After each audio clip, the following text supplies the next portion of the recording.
ఖమ్మం జిల్లాలో మధిర మున్సిపల్ ఎన్నికల ప్రచారం హీటెక్కుతుంది. ఈ క్రమంలోనే బీఆర్ఎస్ అసెంబ్లీ నియోజకవర్గ ఇన్ఛార్జి లింగాల కమల్ రాజు కీలక వ్యాఖ్యలు చేశారు. మధిర అభివృద్ధి మేడిపండు చందంగా మారిందని, నిధుల మళ్లింపు, కమిషన్ల దందా జోరుగా సాగుతుందని ఆయన ధ్వజమెత్తుతున్నారు. ఇందిరమ్మ ఇళ్ల పేరుతో ప్రజలను మోసం చేస్తున్నారని ఆరోపిస్తున్నారు. మధిర పట్టణ అభివృద్ధి కోసం బీఆర్ఎస్, సిపిఎం, సిపిఐ పార్టీలు కూటమిగా ఏర్పడి పోరాడుతున్నాయన్నారు. ఇక ప్రజలు ఆశీర్వదించి తమ అభ్యర్థులను గెలిపించాలంటున్న లింగాల కమల్ రాజ్ సిపిఎం డివిజన్ కార్యదర్శి గోపాల్ రావుతో మా ఖమ్మం ప్రతినిధి Upender face to face. Madhira నియోజకవర్గం మధిర మున్సిపాలిటీలో మున్సిపల్ ఎన్నికలు రసవత్తరంగా మారనున్నాయి. నిన్న మొన్నటి వరకు సిపిఎం బీఆర్ఎస్ పొత్తు అనుకున్న భావిస్తున్న నేపథ్యంలో ప్రస్తుతం సిపిఐ కూడా తోడవడంతో ఎన్నికకు సంబంధించి రసవత్తరంగా మారింది. అయితే డిప్యూటీ సీఎం ఇలాకాలో ఎన్నిక ఎలా ఉండబోతుంది మనతో మాట్లాడేందుకు కోసం బీఆర్ఎస్ నేత లింగాల కమల్ రాజు గారు ఉన్నారు. కమల్ రాజు గారు, చెప్పండి, మధిర నియోజకవర్గానికి చెందినటువంటి సందర్భంలో గతం నుంచి కూడా బీఆర్ఎస్ పోటీస్తూ ఉంది.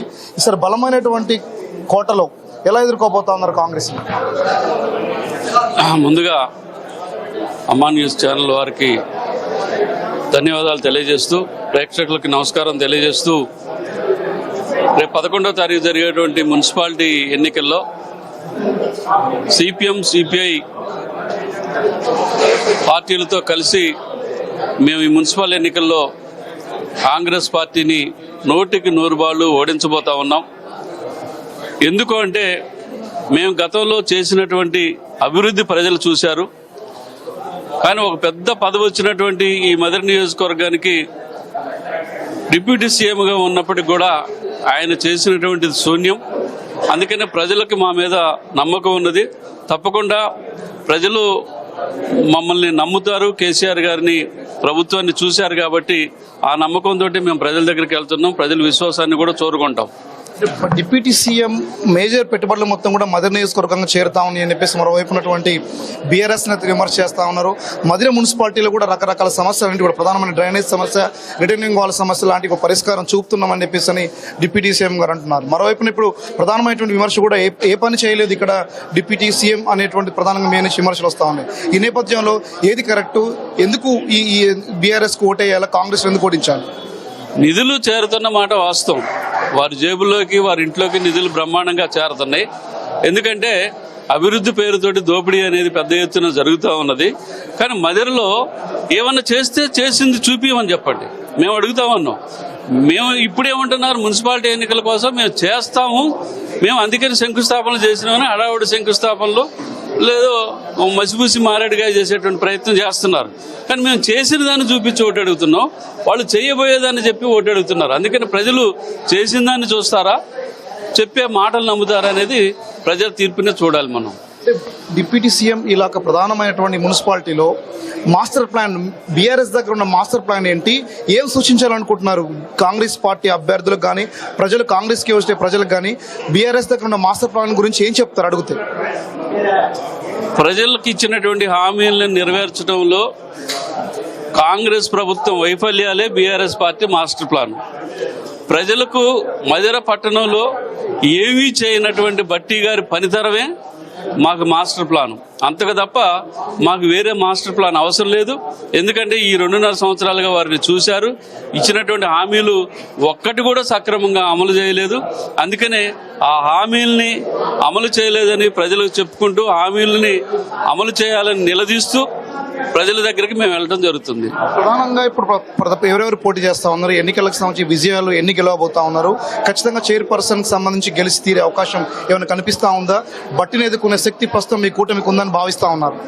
గతంలో కూడా ఇదే పాట ఆయన సిఎల్పి లీడర్గా ఉన్నాడు.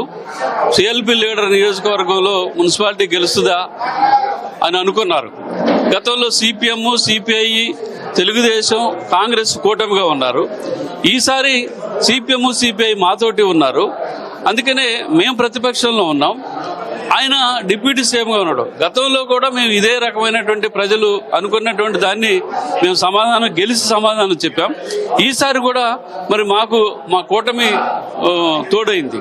అందుకనే వారి యొక్క బలం కూడా మాకు తోడవుతుంది. కాబట్టి తప్పనిసరిగా వారు ఏ స్థానంలో ఉన్నారనేది ప్రజలకు ముఖ్యం కాదు. వారు మదిర కోసం ఏం చేశారనేది ముఖ్యం తప్ప వారి స్థానాన్ని బట్టి ఓట్లేయటం అనేది జనానికి అవసరం లేదని నేను భావిస్తా ఉన్నాను. మధుర ప్రజలకు ఏం చెప్పాలనుకుంటున్నారు ఎన్నికల నేపథ్యంలో? ఒక్క మాటలో చెప్పాల్సి ఏం అడుగుతున్నారు మధుర ప్రజలు? ఒకటే, మదిరలో జరిగినటువంటి అభివృద్ధిని, గతంలో జరిగిన అభివృద్ధిని చూడండి, విధ్వంసమైనటువంటి రోడ్లను చూడండి. వారు ఎంత నమ్మక ద్రోహం చేసినారు ఒక మాటలో చెప్పాలంటే మదిర ప్రజలను. అందుకనే మళ్ళీ అధికారంలోకి ఈ మున్సిపాలిటీలు వస్తే వేసినటువంటి ఆ ఉన్నటువంటి అరకొర రోడ్లు ఇంకా ధ్వంసం చేస్తారు తప్ప వాళ్ళు అభివృద్ధి అనేది చెయ్యరు. ఒకవేళ చేసిన అది వాళ్ళ కమిషన్లు వాళ్ళ జేబుల్లో పోవడానికి ఉపయోగపడుతుంది తప్ప ప్రజలకైతే ఒరిగేది ఏమి ఉండదు.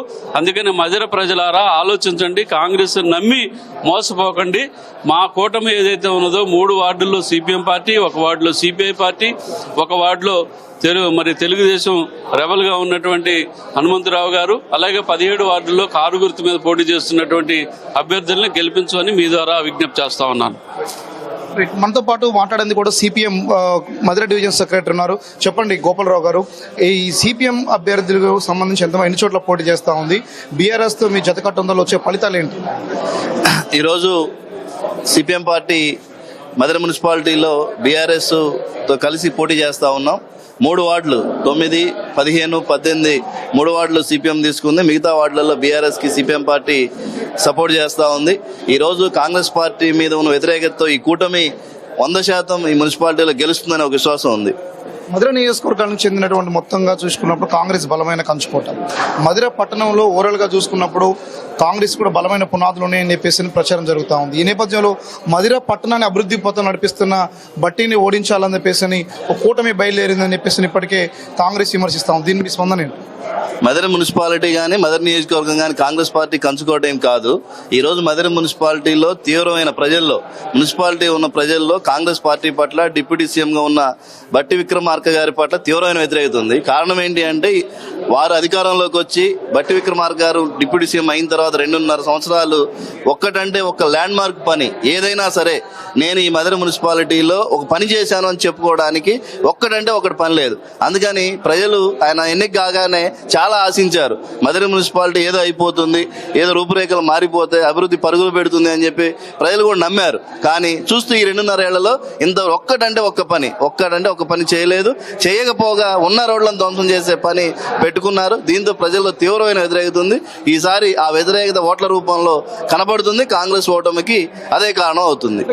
ఇది మొత్తానికి చూసుకున్నప్పుడు మధుర పట్టణంలో మున్సిపాలిటీకి సంబంధించి ఎన్నిక ప్రస్తుతం రసవత్తరంగా మారింది. మొత్తం 22 వార్డ్స్ గాను ఇప్పటికే ఎన్నికల బరిలోకి 17 చోట్ల బీఆర్ఎస్, 3 చోట్ల సిపిఎం, 1 చోట సిపిఐ, మరో రెబల్ అభ్యర్థి కూడా 1 చోట పోటీ చేస్తున్న నేపథ్యం ఉంది. అయితే ఈ ఎన్నికకి సంబంధించి మాత్రం డిప్యూటీ సీఎం ఇలాగ కావడంతో కూడా రాష్ట్రం మొత్తం కూడా మధుర మున్సిపాలిటీ ఎన్నికకి సంబంధించి ప్రధానంగా ఉంది. ఇది కూడా ఖమ్మం మొదటి నుంచి కూడా మధుర పట్టణంలో కూడా బీఆర్ఎస్ బలమైన పునాదులు, మరో పక్కన కాంగ్రెస్ కూడా ఈక్వల్ గా పోటీ పడుతున్న నేపథ్యంలో గతంలో బీఆర్ఎస్ ఇక్కడ మున్సిపాలిటీలో పాగా వేసింది. ప్రస్తుతం ఆ పాగా అనేది కూడా కాంగ్రెస్ వైపు వెళ్లే ప్రమాదం ఉన్న నేపథ్యం ఎలాగైనా ఎదుర్కొని తిరిగి తన సత్తా చాటేందుకు కోసం కూడా బీఆర్ఎస్ సిపిఎం కలిపి ముందుకు సాగుతున్న నేపథ్యంలో ఖచ్చితంగా ఎన్నికల్లో డిప్యూటీ సీఎం కి సరైనటువంటి జవాబు ఇచ్చే విధంగా తమ ఎన్నిక ఉండబోతా ఉంది, ఎలక్షన్ ఉండబోతా ఉంది అని చెప్పేసి కూడా ఇప్పటికే బీఆర్ఎస్ సిపిఎం నేతలు లింగాల కమల్ రాజు, మడిపల్లి గోపాలరావు ధీమా వ్యక్తం చేస్తా ఉన్నారు. ఇది మధుర పట్టణంలో తాజా పరిస్థితి. కెమెరా పర్సన్ అహ్మద్ తో ఉపేందర్, ANN న్యూస్, మధుర పట్టణం నుండి. ఇవి బులెటిన్ అప్డేట్స్.